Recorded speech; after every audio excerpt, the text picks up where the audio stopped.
পড়ুয়া থেকে আমি রিনা। আমি আগের এপিসোডে লালুবাবু বলে যে একটি গল্প শুরু করেছিলাম, ওটা ফার্স্ট পার্টটা পড়েছিলাম। আজকে আমি লাস্ট পার্টটা পড়ব। সম্পর্কের উপরে দারুণ একটি গল্প আমি আগের সপ্তাহে বলেছিলাম। মানে আজকাল তো দুই ভাই বা যে কোনো সম্পর্ক বা বোন বা যে কোনো সম্পর্ক সব কিছু বইয়ের পাতাতেই শুধু ভালো লাগে। আদতে কিন্তু কারোর সঙ্গে কারোর সম্পর্কটা এখন তলানিতে গিয়ে ঠেকেছে এখন। কিন্তু লেখিকা এত সুন্দর, সুচিত্রা ভট্টাচার্য লিখেছেন গল্পটি, আমার এত ভালো লেগেছে বলে আমি পড়ছি। আর যারা এখনও পড়ে ওঠেনি ফার্স্ট পার্টটা, তারা সময় করে এখনও আগে পড়ে নিয়ে দুটো পার্টই একসঙ্গে তাহলে পড়তে পারবে, দারুণ লাগবে। আমি সত্যি করেই বলছি, দারুণ দারুণ গল্পটি। ঠিক আছে, আর কথা না বাড়িয়ে আমি পড়ছি লাস্ট পার্ট, লালুবাবু। খানিকটা দোনোমনো করেই চলেই গেলাম। লালুবাবুর ডেরা খুঁজে বার করা সোজা কাজ নয়। আগেও দেখেছি, বড় রাস্তা থেকে মাইলখানেক গিয়ে এগলি সেগলি ঘুরে বেশ কিছু আদর বাদর পেরিয়ে তবেই না সেখানে পৌঁছানো যায়। এবারও বাড়ির সে 12 ঘর এক উঠোন, আধা বস্তি টাইপ। ঘর অবধি যেতে হলো না, 8 ফাটা উঠোনেই দেখা মিলল বৌদির। স্নান সেরে উঁচু দড়িতে শাড়ি মেলছে। আমাকে দেখেই চিমসে মুখখানায় অকৃত্রিম উল্লাস। ও মা, এসো এসো। পেছন পেছন গেছি ঘরে। উফু, ঘর নয়, কুঠুরি। 8x10 হবে কিনা সন্দেহ। তার মধ্যেই খাট, আলমারি, টেবিল ফেবিল ঢুকিয়ে পুরো জবর জং করে রেখেছে। একদিকে আবার ট্রাঙ্কের পাহাড়, ঠাকুরের আসনও আছে ঝুলন্ত তাকে, একটা 14 ইঞ্চি টিভিও। জানলা দরজায় ঝুলছে শাড়ি কাটা পর্দা। বিছানা চাদর টান টান করে বৌদি বলল, বসো, পা তুলে বসো। কিঞ্চিত জড়সড় ভাবেই উঠেছি খাটে। বৌদি চলে গেছে ভেতরের ফালি জায়গাটুকুতে। সেখান থেকেই বলল, চা করব, খাবে? দরকার নেই। দাদা কোথায়? সকালবেলাতেই বেরিয়ে গেছে। কোথায় গেল? যেখানে যায় রোজ, অফিসে। রবিবারে অফিস? ওর আবার শনি রোববার কিছু আছে কি না? নিজের অফিস তো। শিহরিত হলাম। দাদা কি সত্যি বদলালো নিজেকে? মতি হলো কাজে কর্মে? জিজ্ঞেস করলাম, ডিস্ট্রিবিউটারশিপের অফিস খুলে ফেলেছে বুঝি?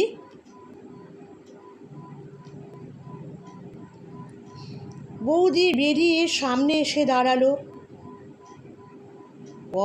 অবাক মুখে বলল, ডিস্ট্রিবিউটারশিপ? হ্যাঁ, সেই নুনের কারবার। না তো, ও তো এখন পার্টনারশিপে কি একটা ব্যবসা করছে। খুব সেজে গুজে বেরোয়, টাই কিনেছে। বৌদির চোখ বেশ উজ্জ্বল হয়ে উঠল। ইনকামও খারাপ হচ্ছে না। পুজোতে আমায় দার্জিলিংয়ে বেড়াতে নিয়ে যাবে বলেছে। কতকাল যে পাহাড় দেখিনি। সে কবে ছোটবেলায় বাবা মার সঙ্গে। বৌদির চোখে স্বপ্ন স্বপ্ন ঘোর। খয়াটে চেহারায় একটু গত্তিও লেগেছে।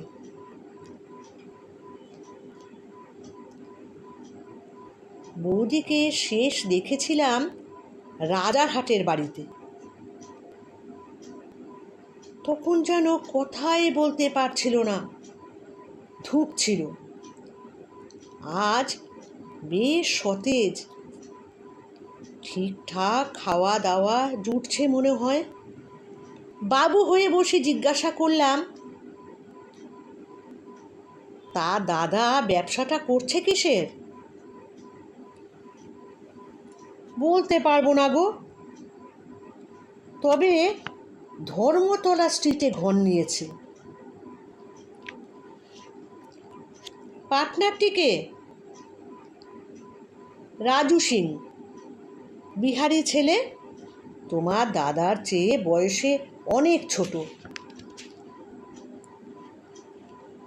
একে আবার জোটালো কোত্থেকে? জুটে গেছে। ছেলেটা ভালো, তোমার দাদাকে খুব ভক্তি শ্রদ্ধা করে। আমাকেও। জানো তো, আমাকে মাইজি মাইজি বলে ডাকে। বৌদির মুখে নির্মল হাসি। মিনতির সুরে বলল, এই গরিবের ঘরে একটু চা খাও না গো, ঘরে ক্রিম বিস্কিট আছে। তুমি শুধু মুখে চলে গেছো শুনলে তোমার দাদা বকাবকি করবে। বসাও তাহলে।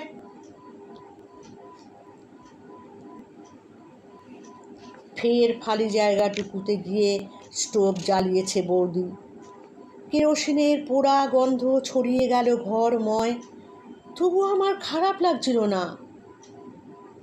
মনে হচ্ছিল অনেক বন্ধুর পথ পেরিয়ে এতদিনে বোধহয় নিশ্চিন্তে ঘরকন্না করার সুখ পেয়েছে বৌদি। ঘর জোড়া ওই সংসারী গন্ধে যেন ভাসছে সুখটুকু।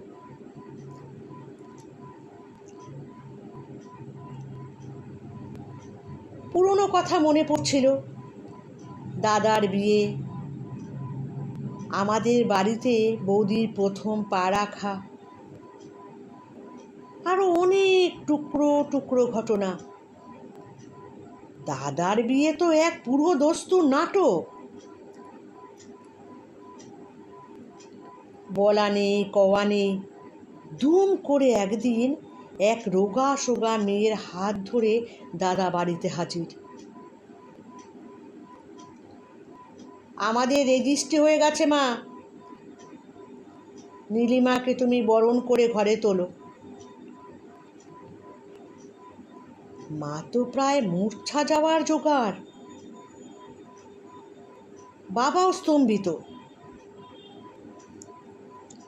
ছেলের চাকরি বাকরি নেই বলে বলেও তাকে কম্পিটিটিভ পরীক্ষায় বসানো যাচ্ছে না। কোনো রকমে পাশে গ্র্যাজুয়েট হয়ে দিন রাত রগবাজি করে বেড়ায়। সে কিনা একটা মেয়ের সঙ্গে গাঁট ছড়া বেঁধে ফেলল। সাহস তো কম নয়। তা মা তো কোনো কালে দাদার দোষ দেখে না। একটু সামলে নিয়ে শুরু হয়ে গেল তার বৌমা নিয়ে আহ্লাদীপনা। আহা, কি ঢলঢলে মুখখানা গো! তোমাদের কদিনের আলাপ গো?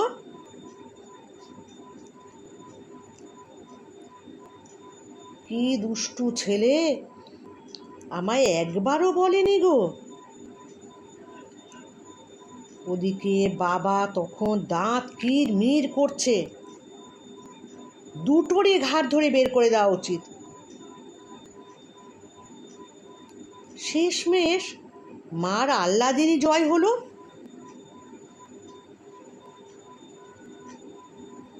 মার উপরোধে ঢেকে গিলতে হলো বাবাকে। শুধু তাই নয়, যেতে হলো মেয়ের বাড়িতেও, যাতে দুবারই মিলিয়ে একটা যা হোক তা হোক অনুষ্ঠান করা যায়।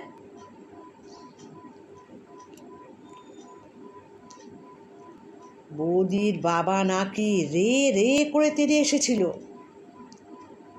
সাফ বলে দিচ্ছি মশাই, আমার মেয়ে মরে গেছে।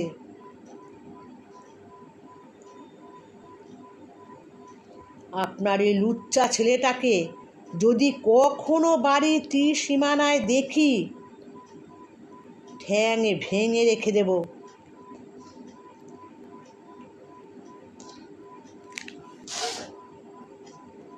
পরে অবশ্য বৌদির মা লুকিয়ে চুরিয়ে কিছু শাড়ি গয়না পাঠিয়েছিল মেয়েকে, কিন্তু বৌদি আর কোনো দিন বাপের বাড়িতে ঢুকতে পারেনি। এত কাণ্ডের পরেও বাবা কিন্তু আস্তে আস্তে মাথাটাকে ঠান্ডা করেছিল। বোধহয় ভেবেছিল বউয়ের জোয়াল কাঁধে চাপলে বখাটে ছেলেটা হয়তো একটু সজুত হবে। কোথায় কি, ছেলে তো শুধু প্রেমের জোয়ারে পানসি ভাসিয়ে হাওয়াই খাচ্ছে। চাকরি বাকরির কোনো চাড়ই নেই।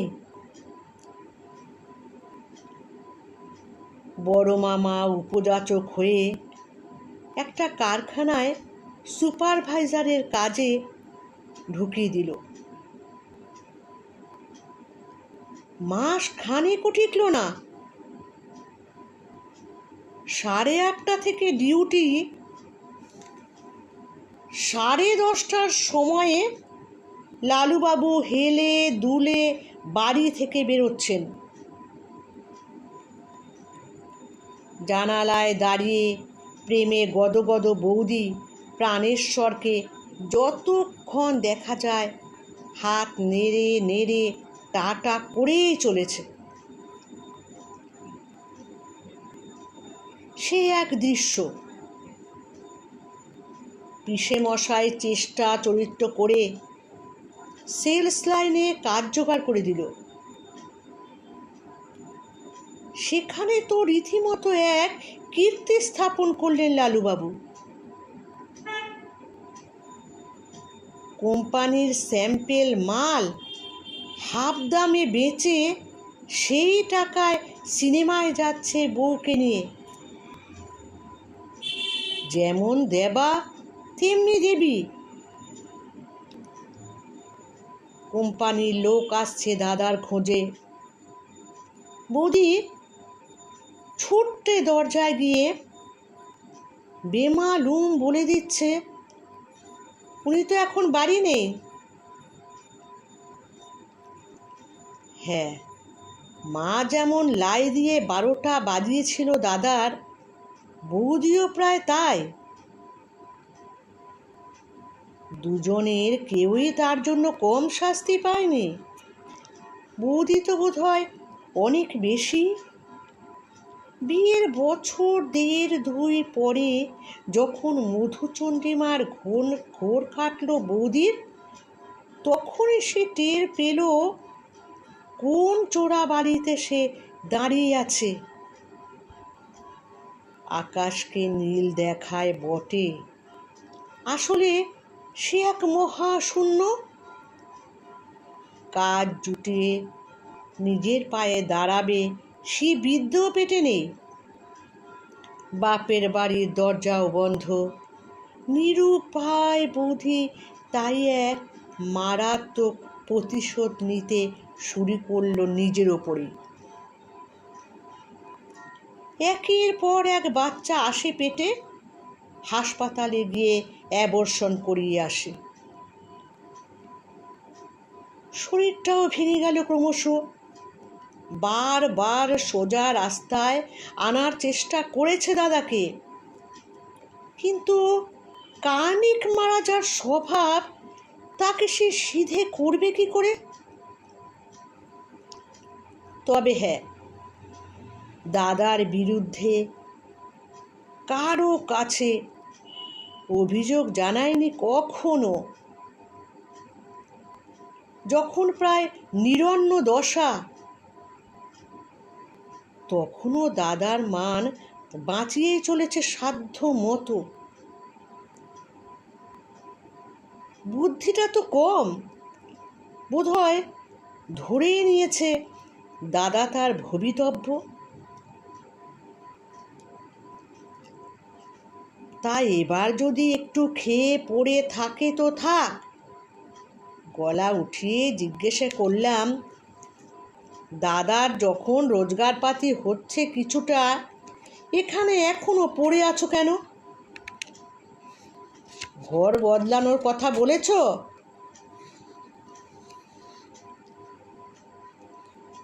হ্যাঁ, এবার একটু ভদ্র জায়গা দেখে উঠে নাও।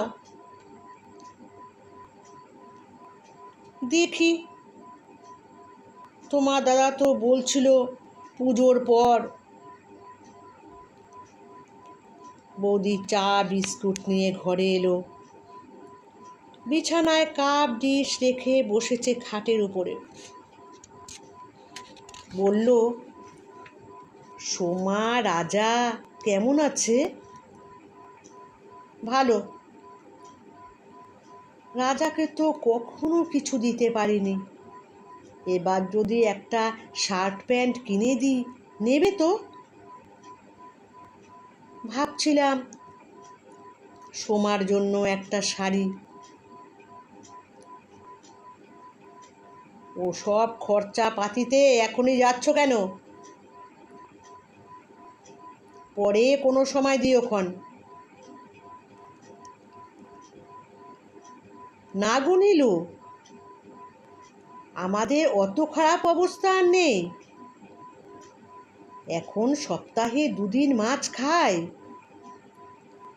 রাজু মাঝে মাঝে মুরগিও নিয়ে আসে।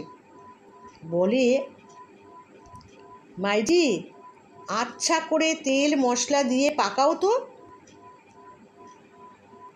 ছেলেটা সত্যি খুব ভালো গো, আমাকে নিজের মায়ের মতো দেখে। Good, very good.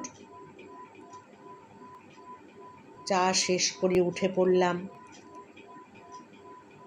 ভালো থেকো, পারলে এবার যেও একদিন, দেখবে রাজা কেমন তাল গাছ হয়ে গেছে। প্রফুল্ল মনে বেরিয়ে এলাম রাস্তায়। যাক, সোমার মুখে ছাই দিয়ে 15,000 টাকা লাগানো আমার সার্থক হয়েছে। নুনের ব্যবসা করুক কি চিনির, থিতু হয়ে লালুবাবু কিছু কামাচ্ছেন তো।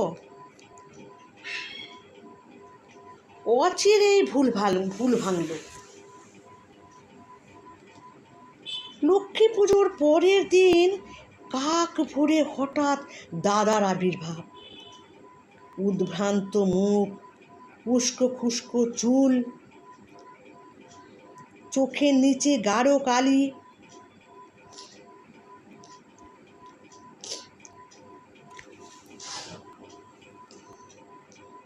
উদ্বিগ্ন গলায় বললাম, এ কি রে, কি হয়েছে তোর? সর্বনাশ হয়ে গেছে। লালন সিং গুন্ডা লাগিয়ে আমায় তুলে নিয়ে গিয়েছিল। কে লালন সিং? 2-1 সেকেন্ড থমকে রইল দাদা, তারপর খপ করে আমার হাত চেপে ধরেছে। রাজু আমায় ফাঁসিয়ে দিয়েছে রে নীলু, তুই আমায় বাঁচা। হাত ছাড়, বস, কি হয়েছে খুলে বলতো। আস্তে আস্তে গোটা ঘটনাটাই জানা গেল। নুন চিনি নয়, মানব সম্পদ নিয়ে কারবার ফেঁদেছিল দাদারা। স্রেফ চিটিংবাজির কেস।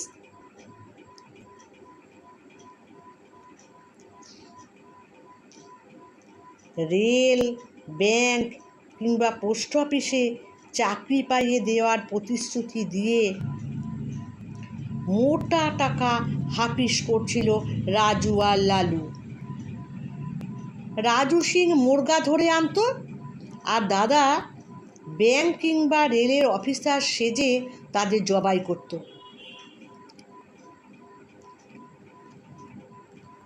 দিব্যি একটা দুটো ছোটোখাটো কেস এভাবে পার করে দিয়েছে দুজনে। লালন সিংয়ের বেলায় মোটা দাও মারতে গিয়েই যত গড়বড়। লালন সিং কোনো এক সরকারি অফিসের অবসরপ্রাপ্ত দারোয়ান। তার ছেলেকে ব্যাংকে ঢুকিয়ে দেবে বলে 3 দফায় প্রায় 1.5 লাখ টাকা খিটেছিল। কিন্তু দাদাদের ফেরেববাজিটা সে এখন ধরে ফেলেছে।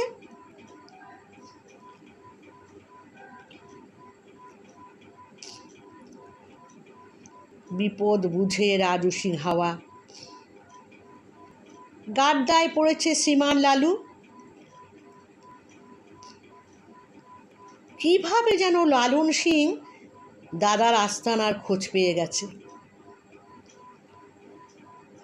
কাল সন্ধেবেলা 2 মোস্তান সঙ্গে এনে কপালে চেম্বার ঠেকিয়ে দাদাকে নাকি কোনো অন্ধকার ঘুপচিতে তুলে নিয়ে গিয়েছিল।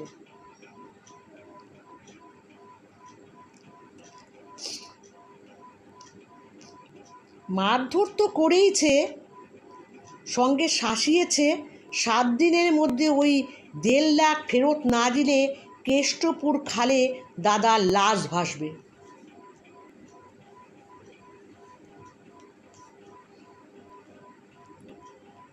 আমি বাক রোহিত, আক্ষরিক অর্থে শব্দ ফুটছে না গলায়।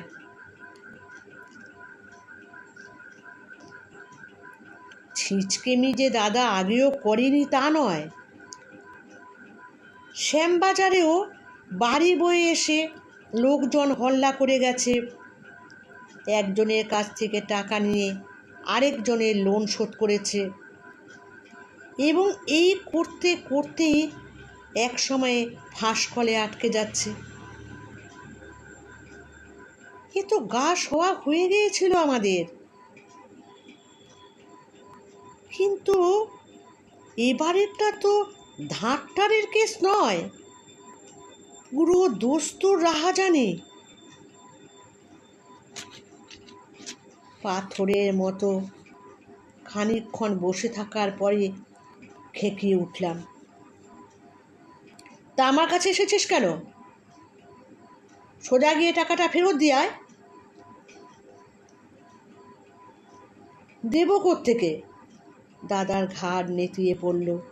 রাজু তো প্রায় সবটাই নিয়ে নিয়েছে, আমি পেয়েছি মাত্র 10,000। সত্যি বলছে না মিথ্যে বোঝা মুশকিল, তবু বললাম, তো সেটা লালন না কে তাকে জানিয়ে দে। বলিনি ভাবছিস? অনেকবার বলেছি, পায়ে ধরে বলেছি, মানছে না। তোর সেই রাজুর কাছে তবে নিয়ে যা ওদের।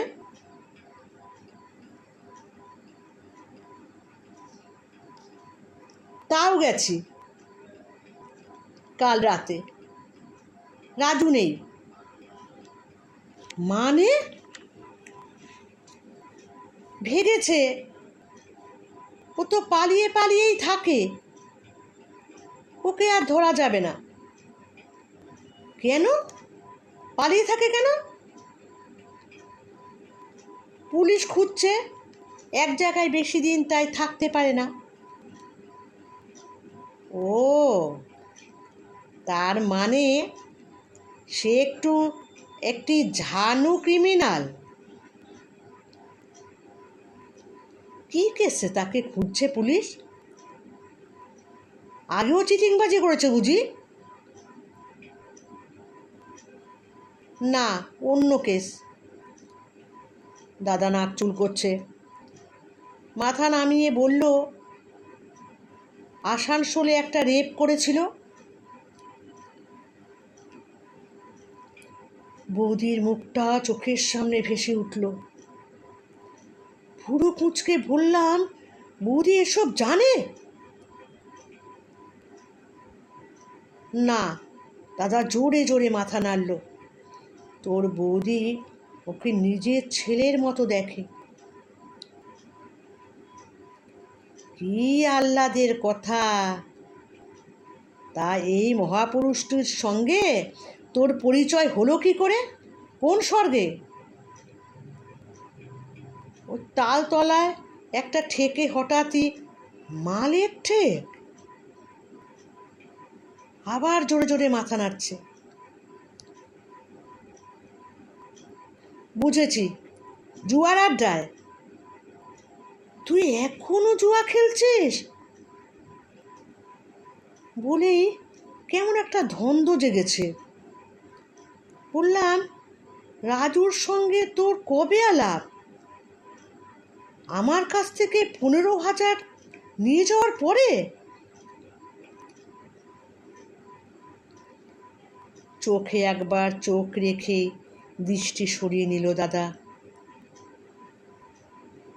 ব্যাপারটা স্বচ্ছ হলো। আমার টাকা জুয়ার বোর্ডে ঢেলে দিয়েছেন লালুবাবু,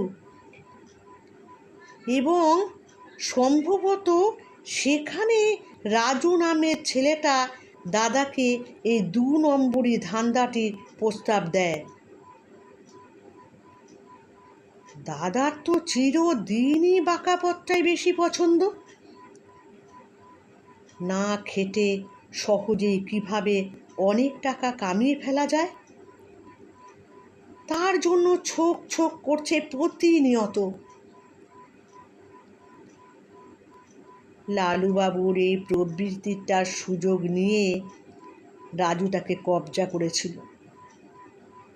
চমৎকার মেলবন্ধন।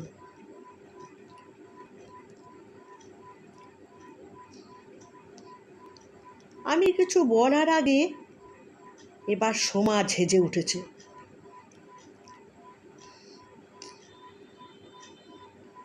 আমি তোমায় বলেছিলাম না, স্বভাব যায় না মরলে আর ইল্লত যায় না ধুলে। শিক্ষা হলো তো?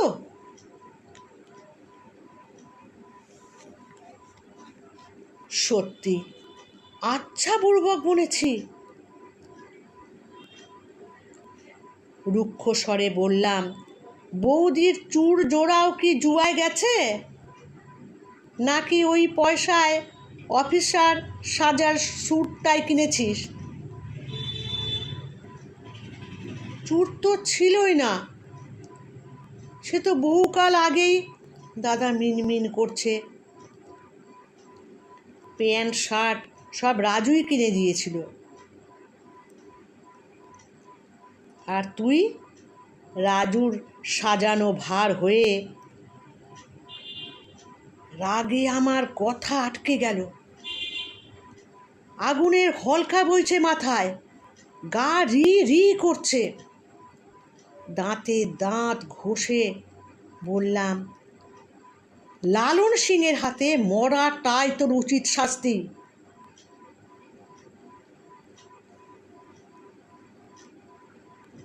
দাদা ফ্যাল ফ্যাল করে তাকালো একটুক্ষণ, তারপর হঠাৎই ডুকরে উঠেছে। কথাটা তুই বলতে পারলি নীলু, মায়ের পেটের ভাই হয়ে? চুপ! কোনো চোর চোরটা চিটিংবাজ আমার ভাই নয়।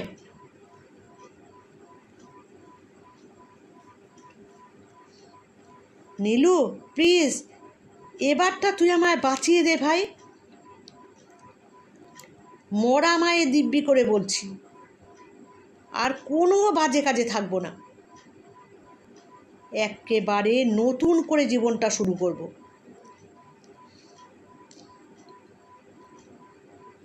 আমি আর থোড়াই গলছি, গর্জে উঠলাম, বেরো বেরো আমার বাড়ি থেকে, আর কখনো তোর মুখ আমি দেখতে চাই না।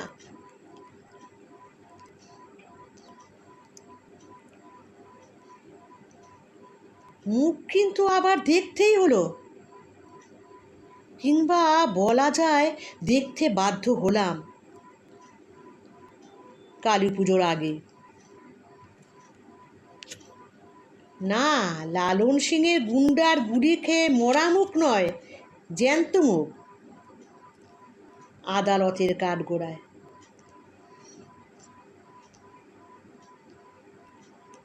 দাদার কাছ থেকে কোনোভাবেই রাজু সিংয়ের হদিশ না পেয়ে লালন সিং নালিশ ঠুকেছিল থানায়। সেই রাতেই পুলিশ গিয়ে দাদাকে ক্যাক, পরদিনই কোর্টে তোলা হয়। উকিল না দিতে পারায় জামিন পায়নি, ফের চালান হয়েছিল পুলিশের হেফাজতে। তারপরই দেবরের গৃহে বৌদির আগমন। হাতে পায়ে ধরা, কান্নাকাটি, পুলিশ মেরে মেরে সর্বাঙ্গে কালশিটে ফেলে দিয়েছে গো, তুমি যেভাবে পারো উদ্ধার করে দাও। অগত্যা নির্বোধ পতিব্রতার স্বামীকে ফিরিয়ে আনতে দেওরকে মাঠে নামতে হয়। কিছু না করলে ওই সতীসাধ্যী তো আমার ঘাড়েই চাপবে। তার চেয়ে বরং খাঁচা থেকে বার করে দিই আপাতত। তোরা থাক যেমন ছিলি, পরে যদি বিচারে জেল ঠেল হয় তখন দেখা যাবে।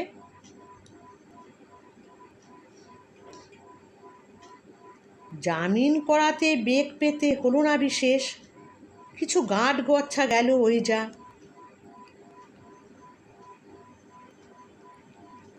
হেমন্তের বিকেল, আলো মরে আসছে, বাতাসে সামান্য শিরশিরে ভাব। লালুবাবুকে নিয়ে হাঁটছিলাম বাস স্টপের দিকে। ল্যাংচাতে ল্যাংচাতে চলেছে লালুবাবু, পিছিয়ে পড়ছে বারবার।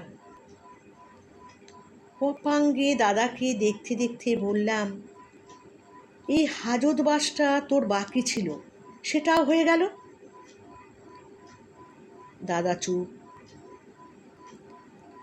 খোঁড়াচ্ছিস কেন? খুব ধোলাই খেয়েছিস?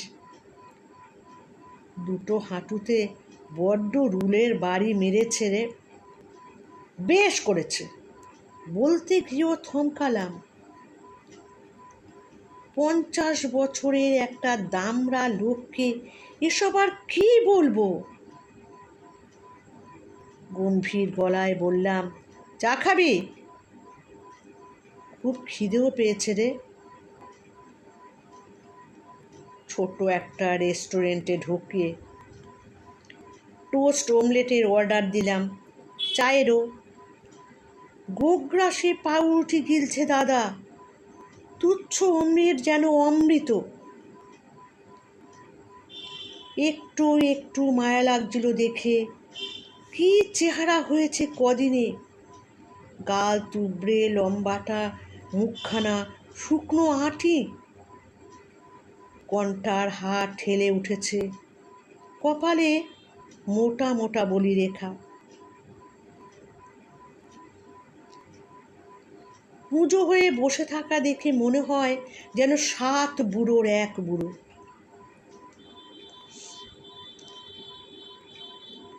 কাপে চুমুক দিয়ে বললাম, চিতায় ওঠার তো সময় হয়ে এলো, এবার অন্তত একটু সিধে রাস্তায় চল। দাদার খাওয়া শেষ, একটু যেন উজ্জীবিত দেখাচ্ছে। পেপার ন্যাপকিনে হাত মুছতে মুছতে বলল, তোকে আর বলতে হবে না রে নীলু, এবার আমি একেবারে নতুন জীবন শুরু করব। 50 বছরেও তো লাইফ স্টার্ট করা যায় নাকি বল? কি করবি? যদি কিছু টাকা দিস, বেশি নয়, 1000-5, তাহলে আবার বাড়িটা বদল করে রাজারহাটের দিকেই চলে যাই। গিয়ে ওখানে বেশ চেনা জানা হয়ে গিয়েছিল, 2-4টে টিউশন করতাম তো। মাস্টার মশাই বলে লোকে সম্মানও করত। ওখানে গিয়ে ফের যদি গোটা কয়েক টিউশন শুরু করি, অনেক বাচ্চা আছে বুঝলি, মাসে 100-150 করেও যদি নিই, 2500-3 হাজার রোজগার করা কোনো ব্যাপারই নয়। তারপর ধর পৈতেটাও তো আছে, পুজো আচ্চা বিয়ে অন্নপ্রাশনের কাজও শিখে নিয়ে স্টার্ট করে দেব। তবে ওখানে ফিরতে গেলে ফের অ্যাডভান্স দিবি টাকাটা? টের পাচ্ছি আবার মিথ্যে বলছে লালুবাবু। এও জানি টাকা ফের অন্ধকার সুড়ঙ্গে ঢুকে যাবে, তবু যে কেন বিশ্বাস করতে ইচ্ছে করছে নতুন করে। দাদা ঝুঁকেছে, মোটা মোটা শিরা ওঠা হাত রাখলো আমার হাতে, কাতর গলায় বলল, এই তোকে ছুঁয়ে দিব্যি করছি, এবার ঠিক জীবনটাকে নতুনভাবে শুরু করে ফেলবো। শেষ একটা সুযোগ আমায় দে না রে নীলু। আহাম্মকের মতো বলে ফেললাম। বেশ, দেখ, চেষ্টা কর। কেমন লাগলো গল্পটি? আমি বলেছিলাম না ভালোই লাগবে। তোমরা যারা আগের পার্টটাও পড়োনি, একবারে 2টো পার্ট পর পর পড়ে নিও, তাহলে খুব ভালো লাগবে শুনতে। আজকের মতো রাখছি, নমস্কার।